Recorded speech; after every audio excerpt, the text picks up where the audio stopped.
Hi everybody, welcome to my channel.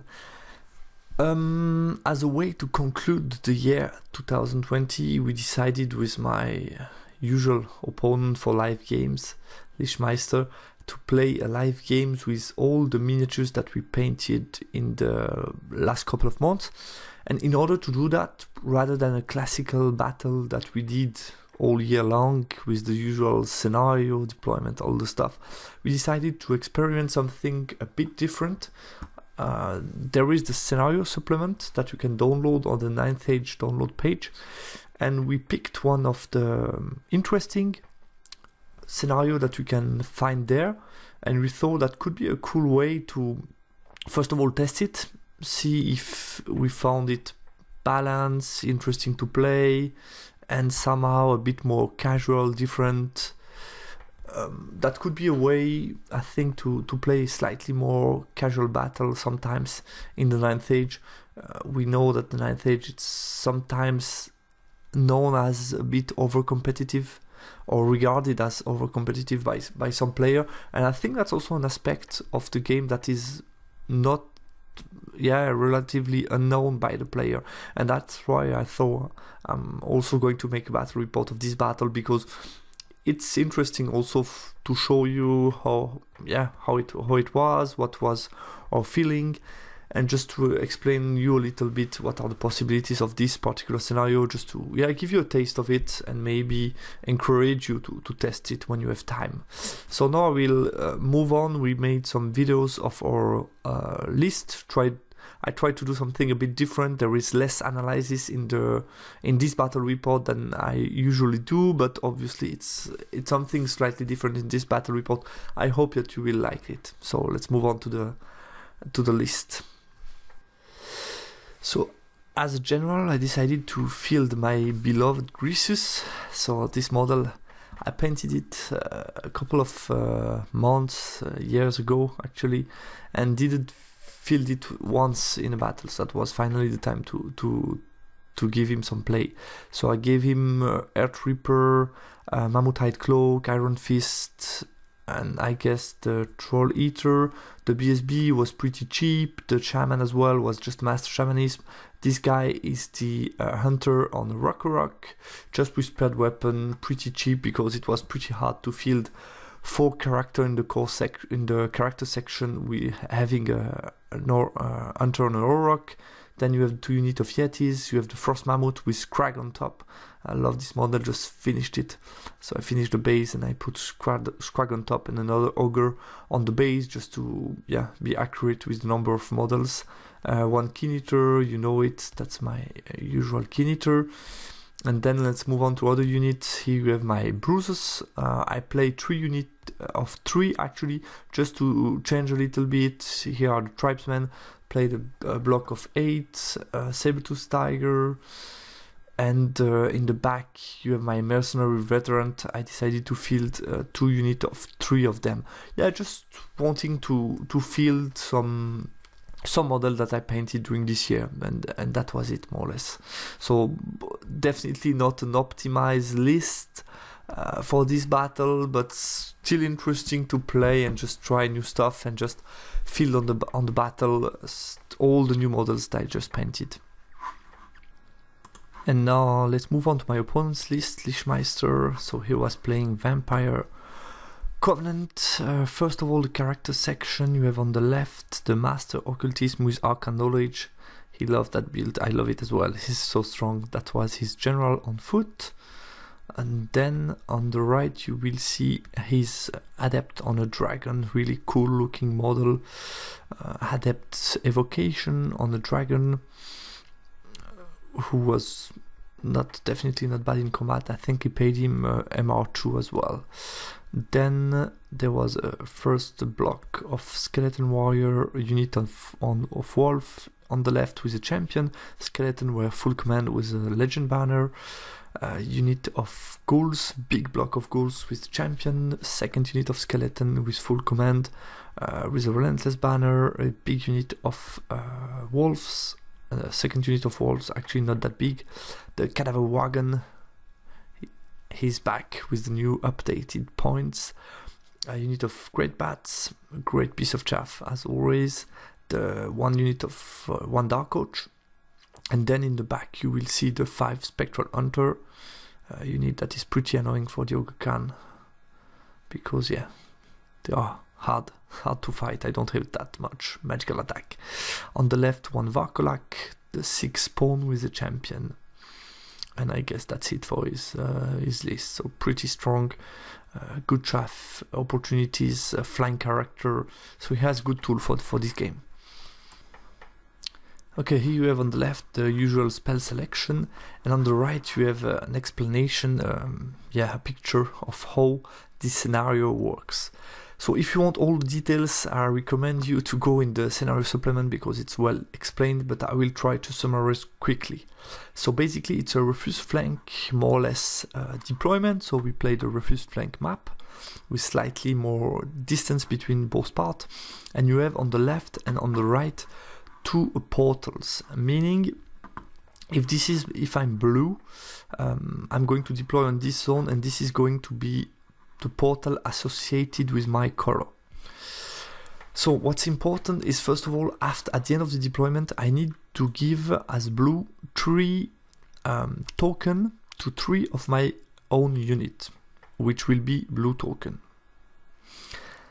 And my opponent will do the same with his unit. And then during the game, the only way to gain additional ionization token, as they are called, is to go through the portal. So you can enter the portal, and then you get teleported to the other portal, and you gain a token of the color of the portal which you exited, which is quite interesting. And at the end of the game, basically, you need to convert this token into victory point, and the only way to convert these portals, ionization token into victory point, is to be within 6 of the center, and then when you are within 6 of the center, starting from the turn 3 onwards, you can start to convert these points.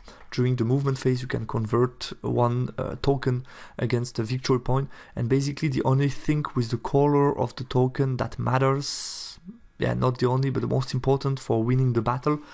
Actually, if you have the same number of blue and red token, you get an additional victory point. So you can play on that if in case you have a lot of converted token. And maybe one factor that is interesting, my unit with blue token that are charging unit with a red token will get maximized charge, an additional dice. The same goes for him, obviously.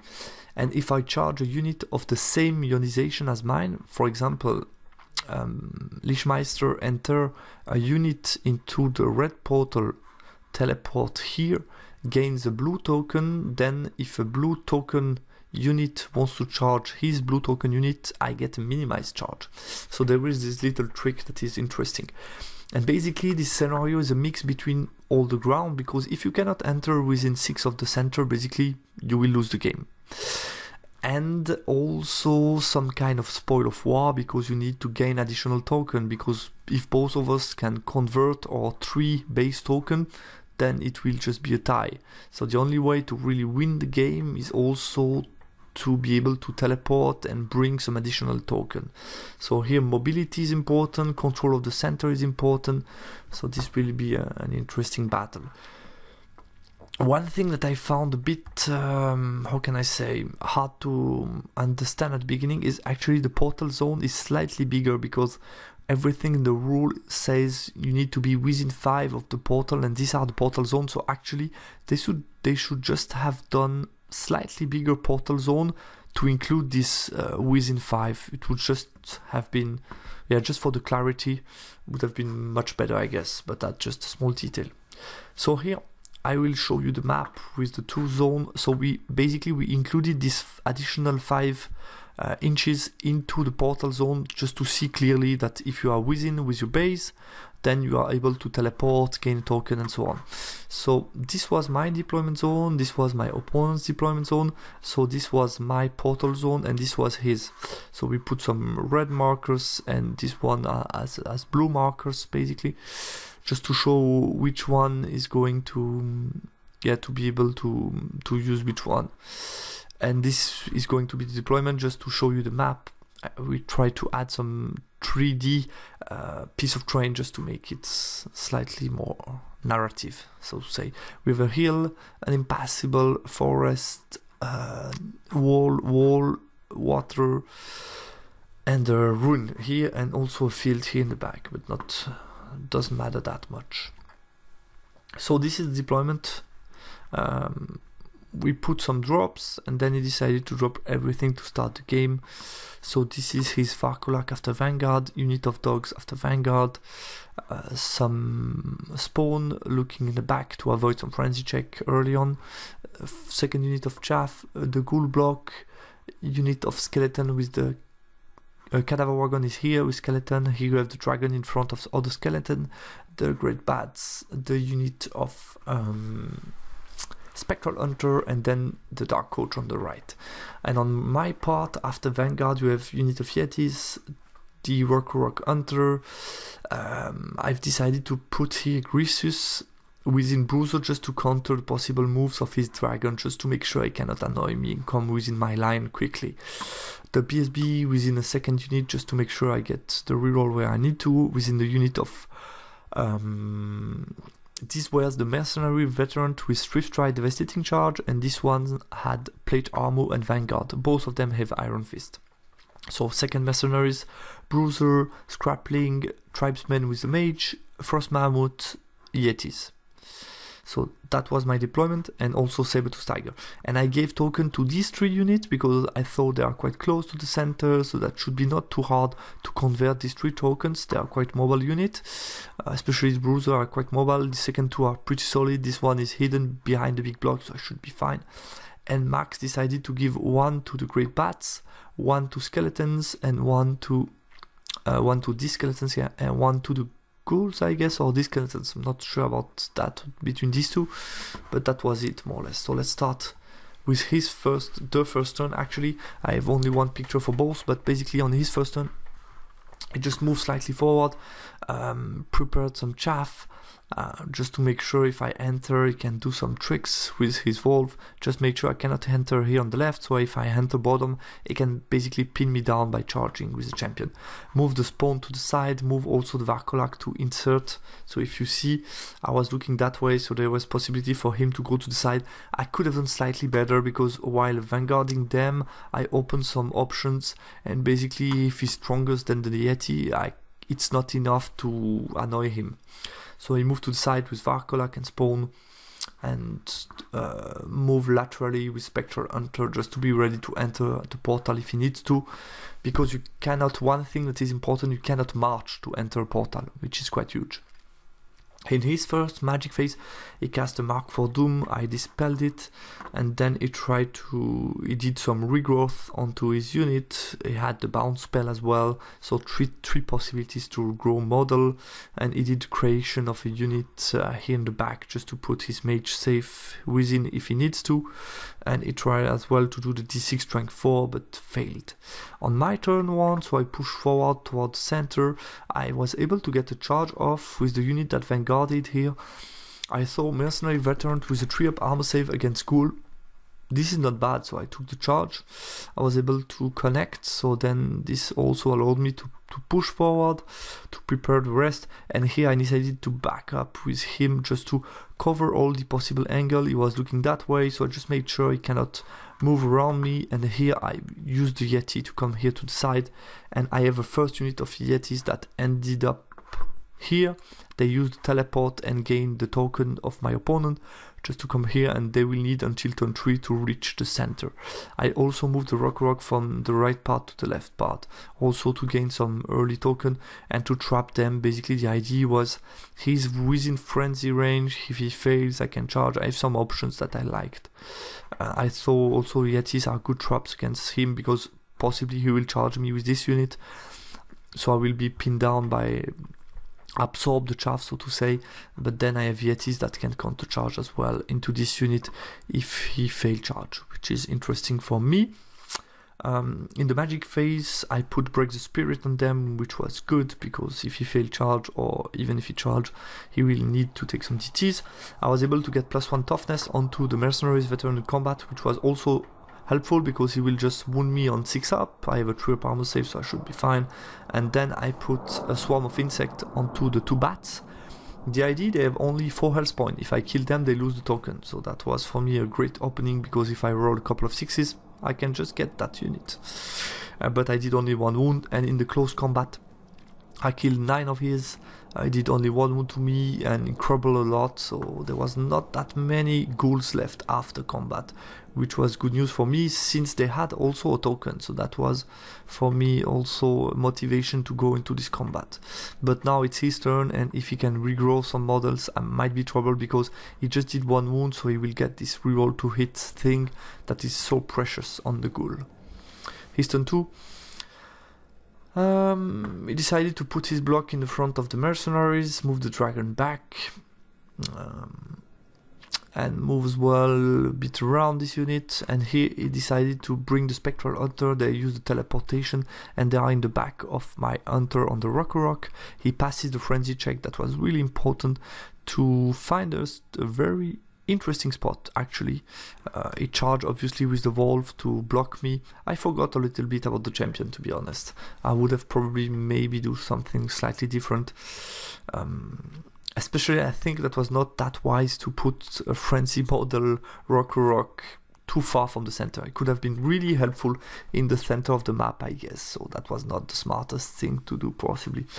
He tried to charge me in the flank to try to assassinate my BSB with Varkolak, which is not a bad idea, I guess, but just failed charge. And he used dogs to avoid me charging with my big blocks, because I put in the last turn back in the unit the BSB and everybody, so I'm a bit too wide at the moment. But yeah, luckily for me, failed that charge. In the magic phase, yeah, and they failed the march check, so they didn't march, but if still found what was too good of a spot. I could have avoided that, possibly with the footprint, I guess. But at least he took no DT from the Break the Spirit, which was important. So yeah, he was able to cast a couple of healings, and here I made a mistake in the magic phase. So I let off a first repop 7 ghouls, then 6 more ghouls, and I really wanted to stop Lethal Strike, reroll to wound, because I thought with my 3-up, but he was still able to get that. And I think, in hindsight, I should have kept my dice, used my dice to stop the regrowth, because he doesn't have, if you see, he doesn't have that many model. Yeah, obviously reroll to hit and Lethal Strike is bad, but not that many attack, and I could have probably stopped the first 2 repop, then force him to take another one, and therefore maybe not get Lethal Strike. So here I think in this magic phase I made everything wrong. And this will backfire against me, because obviously he will just murder me in the magic, in the combat, because he's reroll to hit, reroll to wound, poison, Lethal Strike. It's just a nightmare for me. So yeah, my turn. I have only 1 guy left. I took the charge here with the bruiser onto this unit just to clean the chaff, reform them. Again, I don't think that was the best to just take that charge, because obviously this guy will die. I was thinking about overrunning and help, but there are just too many ghouls, so I should have just charged with the big block and reform myself to be ready for the upcoming combat.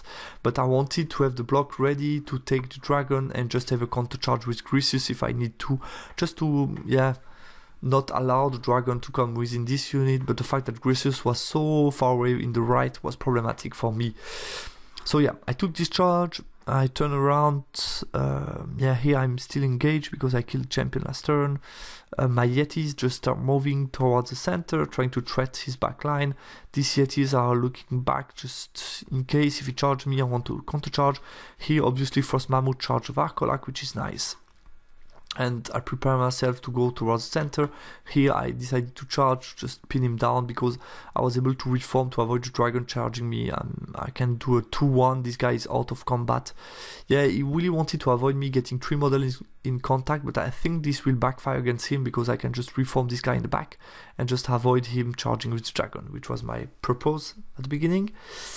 And then the rest, yeah, just moves around, planning maybe to go over there to teleport myself, gain some token. But as you can see, this zone is pretty busy, and if you cannot land fully within the zone, then you cannot teleport and gain token, which is also an important factor.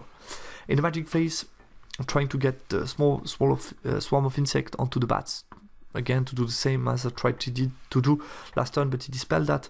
I failed, I work on the beast, and yeah, that's it. So really poor magic phase. Close combat, he kills my mercenary.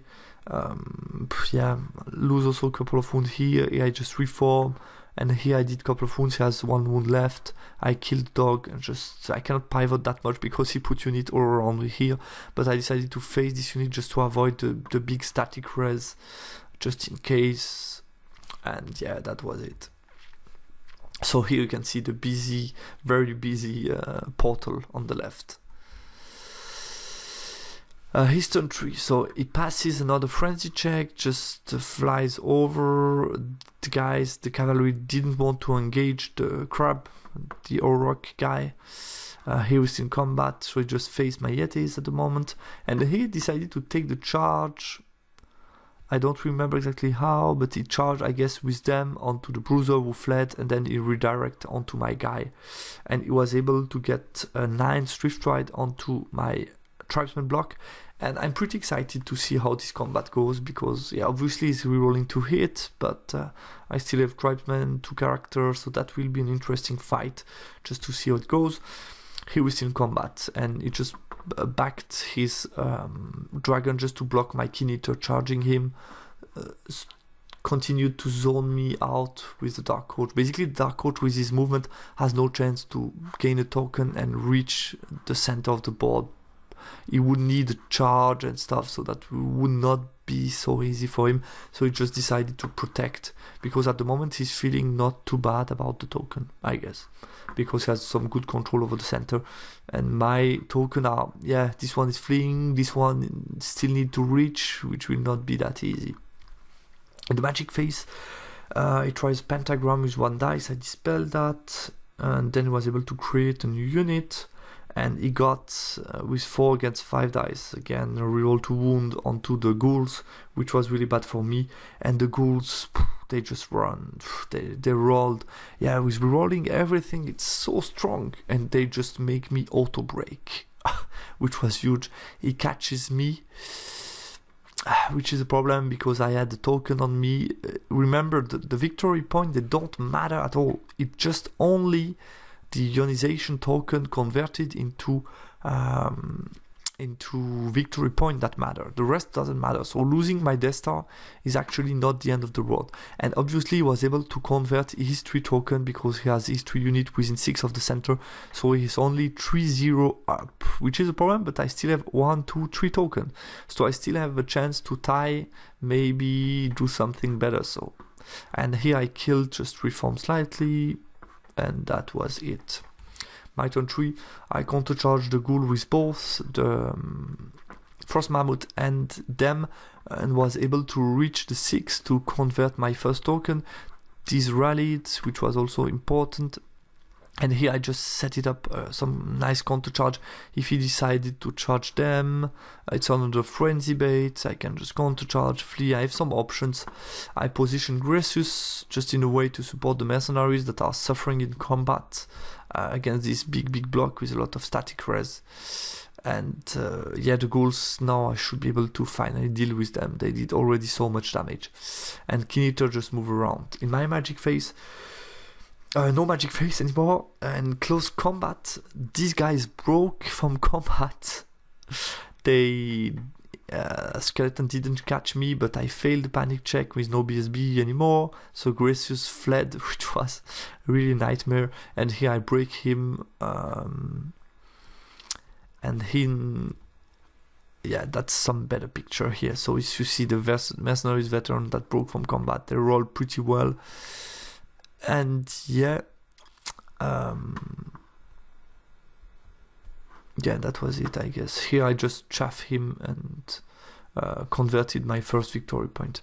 And that was it, because basically I had no way of coming back into the game, because he was just able to charge me and avoid me to get my 3 token. Basically these guys were killed with the magic, and that was the end of the game. We couldn't, it was not, actually that was the interesting part. It was very technical. We took a lot of time at the beginning, but basically once you know that your opponent cannot come back with the token, I mean, the game is, we know who won, and that's it. That's the end of the game. So yeah, congrats to Lichmeister, who won it with 3 tokens to 1. And yeah, that was it for this battle. So it was really interesting to try out this special scenario. It was very technical and complicated because at the same time you needed to ensure some control of the center, but also use the mobile unit to try to add some new token. I think I made a couple of mistakes, especially not having the rock in the center. And then my Death Star was not strong enough because I used Gracious outside, so I could have, I should have made a strong Death Star and rock in the center just to ensure that I will be the boss of the center. I should have dropped everything to start the game, I guess, to gain this control over the center, because if I get it, I mean, I won the game. So I think I should have just used the Yetis like I did, try to go and teleport and add some token if I can. Use the Bruiser as well to do that, and just in the center put token on the rock, the big block and the Scrapling, and just try to convert mine, gain the control of the center, and just try to avoid him getting within 6. So I think a couple of mistakes here, but that was really fun to play. We had some fun. It was cool to bring all these new models on the table. It was really nice, and we had really some fun. And I thought it was interesting to try something completely new. Also, the fact that you don't play for victory point is very, it's, how can I say, it's surprising. It surprised us because actually sometimes you're like, oh, I want to do that to avoid you taking these points, like I did with the mercenaries, try to chaff stuff, but you don't care at all, because as long as he's not carrying a marker, you don't care your opponent taking points. Even losing a Death Star could mean that you don't lose the game as well. So it was pretty interesting to see it's completely a different way to think the game. So I thought that was a fun game to play, interesting, and I will definitely try to do some more of the scenario supplement in the future, maybe even using the special advanced magic. I think that could be also another way to just try something a bit different, more funny, more casual sometimes. It's also good if you play at home and you just want to have fun with new models. Obviously my list was pretty weak because I lacked a bit of everything. I knew that I don't like that much tribesmen as a combat block, and I was really surprised by the strong performance of the Ghoul. I mean, they took mercenaries down, they took Death Star down. That was really an amazing performance from the Ghoul, so I was really surprised by that. Thanks a lot for watching this unusual game. I hope you like it, and talk to you soon on my channel. Bye bye.